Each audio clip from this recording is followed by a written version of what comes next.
I have come here to chew bubblegum and kick ass. And I'm all out of bubblegum.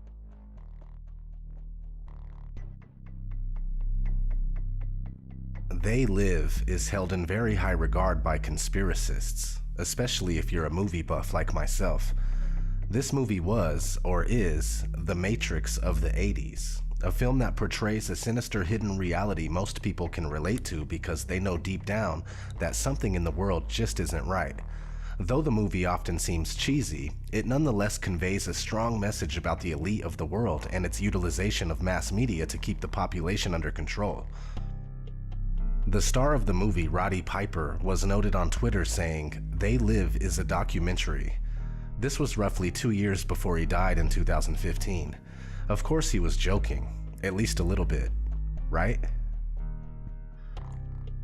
This movie is one of those rare subversive stories that forces viewers to question their world and their surroundings. Because despite the fact that the movie is about ghoulish aliens, it communicates truths to the viewers that are only alluded to in mainstream movies.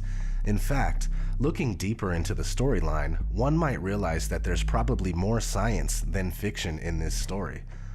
Are the aliens in the movie an imaginative way to portray the world's elite, those who secretly run the world, those that we call the Illuminati? Let's revisit this cult classic and see how it describes the hidden rule of the elite. Right from the beginning, as we see Nada walking around Los Angeles with his backpack, the movie sets a particular mood. Something is not quite right.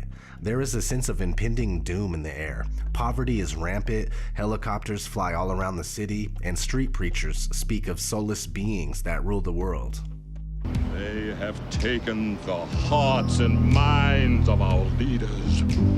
They have recruited the rich and the powerful, and they have blinded us to the truth. And our human spirit is corrupted. Why do we worship greed? Because outside the limit of our sight, feeding off us, perched on top of us from birth to death, are our owners.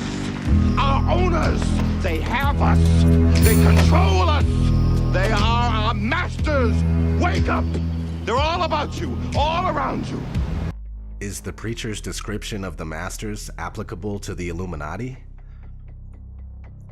As we follow Nada's aimless drifting across the city, the camera often focuses on people gazing blankly at television screens, mindlessly absorbing the feeble messages it communicates. Regular Joes appear to truly enjoy their television shows, until an obscure organization hacks the airwaves to broadcast subversive messages about the hidden rulers of the world. Natural looking, easy to apply nails, pre-colored in 7 luscious hues. Just... Our impulses are being redirected. We are living in an artificially induced state of consciousness that resembles sleep. Oh, goddamn hacker, that second time tonight that asshole's cut in. The movement was begun 8 months ago by a small group of scientists who discovered, quite by accident, these signals being sent through... Thing's giving me a headache. Yeah, tell me about it. Must took the hackers months to figure out how to do this. The poor and the underclass are growing. Racial justice and human rights are non-existent. They have created a repressive society, and we are their unwitting accomplices. Their intention to rule rests with the annihilation of consciousness. We have been lulled into a trance. They have made us indifferent to ourselves, to others. We are focused only on our own gain.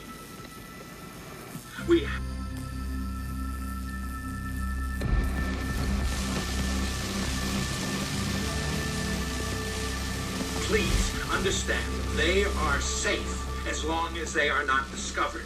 That is their primary method of survival. Keep us asleep, keep us selfish, keep us sedated.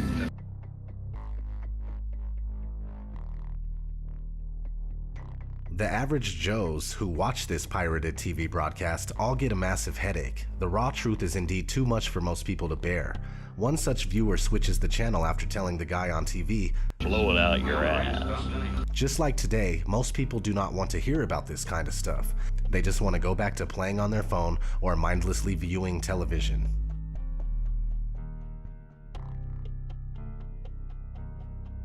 Nada realizes that the street preacher and the man on television are connected through a local church. When he sneaks into the church, he discovers that it's actually the headquarters of an underground organization. On a wall inside the church is written, "They live, we sleep," a phrase that describes the fundamental difference between the elite and the masses. Those in power know the truth about the world and possess the means and power to truly live. The rest of the population is sedated, dumbed down, and manipulated into a zombie-like state in order for it to be easily manageable. Nada learns that the rebellious organization is attempting to recruit people to take down the rulers. However, a few days later, Nada sees just what happens to those who plot against those in power. Helicopters, bulldozers, and police in full riot gear raid the place, destroy everything, and arrest the members of the underground organization. That is how the elite respond to contrary views. After witnessing the violent police shakedown, Nada begins to realize that something is wrong in America. The guy who believed in working hard and following the rules is starting to believe that something is completely out of place here. Determined to learn more, Nada re-enters the church and finds a few interesting things. First, "They live, we sleep" has been painted over. They don't want that message to be known. More importantly, Nada discovers a box full of sunglasses. While the sunglasses appear on the surface to be worthless, they actually provide Nada with the greatest gift of all, the truth. When he has the sunglasses on, Nada sees through the smoke and mirrors projected by advertisement and mass media. He only sees the core of their message and the only reason why they exist. No matter which magazine Nada flips open, he sees the same subliminal messages, which tells a lot about the true function of celebrity and fashion magazines. Despite the fact that they are all different, they all ultimately serve the same purpose, to reinforce messages from the elite to the masses. Nada also quickly understands the truth about money. It brings a whole new meaning to the phrase, "In God we trust." Nada's most shocking discovery concerns the people around him. Some people are not human. They are from another race that has infiltrated society. Nada realizes that they are everywhere and that they hold positions of power, like this politician giving a speech on television.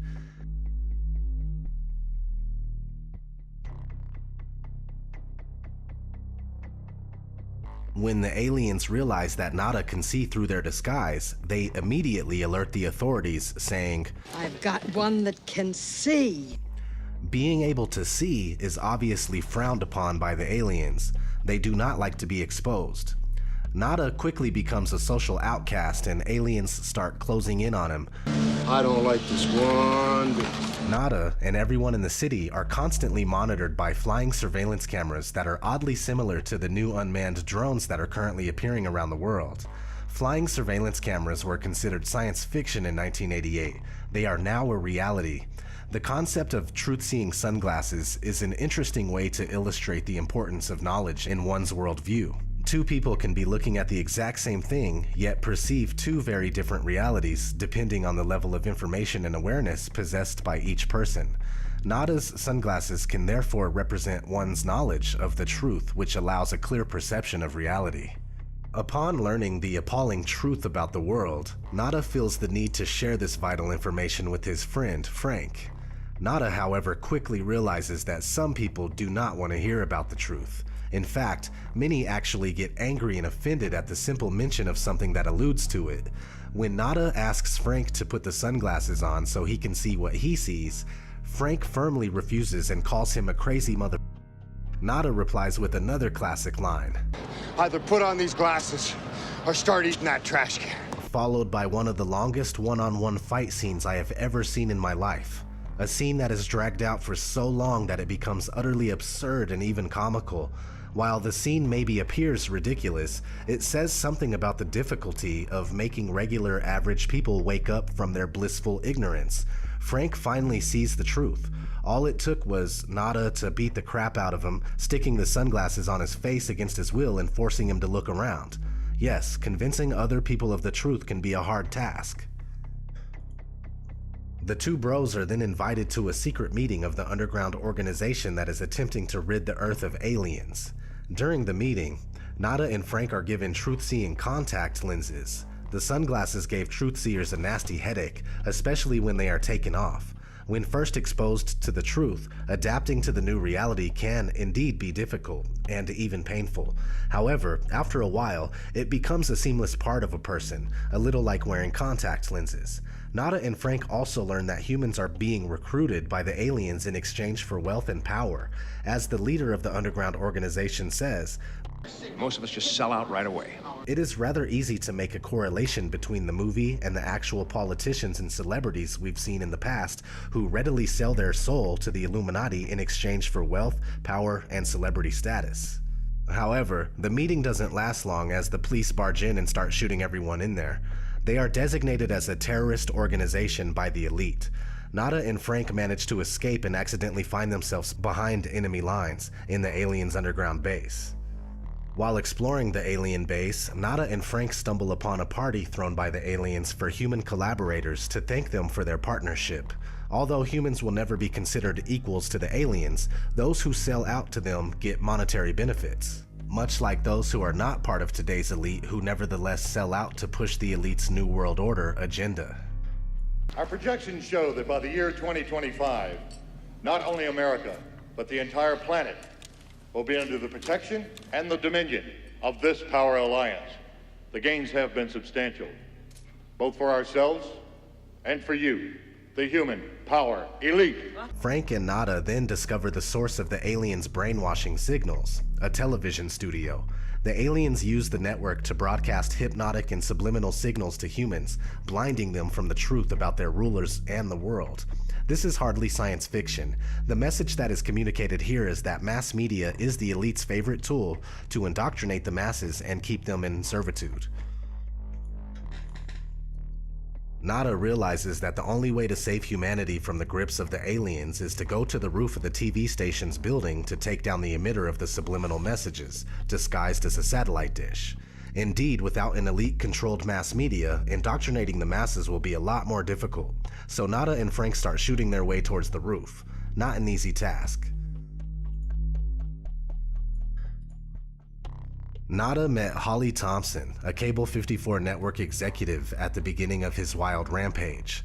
While this lady appeared to be nice at first, she tried to mislead, deceive, and even kill Nada during his quest. She ends up shooting his pal Frank in the head. She's the equivalent of a disinformation agent trying to stop any resistance to the established system. While Nada appears to be somewhat enamored with her, she always somehow brings trouble. During the terrorist organization meeting, Holly infiltrated the group posing as a sympathizer and claiming that Cable 54 was clean and not the source of the alien signal, which was false and misleading. Today, disinformation is widely used by the elite to confuse and mislead those who attempt to discover the truth about the world. While Nada rushes towards the roof of the network's building, Holly appears again, claiming that she wants to help him. However, she is simply trying to kill him before the mission is accomplished. She is therefore another human that sold out to the aliens, being used to disrupt non-corrupted humans attempting to liberate themselves and others. Nada manages to take down the alien transmitter and saves humanity, but he ends up being shot dead by a policeman in the process. Nada therefore becomes a quintessential hero, sacrificing his life for the greater good of humanity. Even though it cost his life, Nada visibly does not regret exposing the aliens to the world. With his last ounce of strength, Nada gives the aliens a unique parting gift.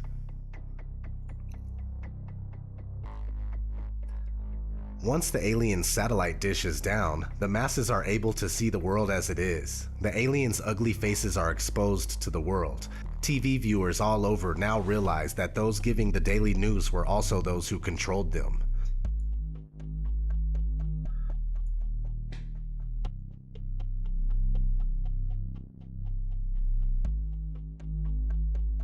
As the years have gone by, this movie's message has become increasingly relevant and freakishly realistic. In the movie, the rulers are portrayed as a completely different race that perceive humans as inferior, something that can easily be correlated to the attitudes of the bloodlines of the Illuminati, or even the Zionist Jews that refer to all non-Jews as Goyim. Working behind the scenes, this secretive elite constantly work towards a creation of a worldwide system that would serve its interests, a new world order, ruled by a one-world government. To facilitate the ruler's work, the masses are kept in the dark and are distracted with the fake puppet show that is politics, and the no independent thought programming that is the mass media.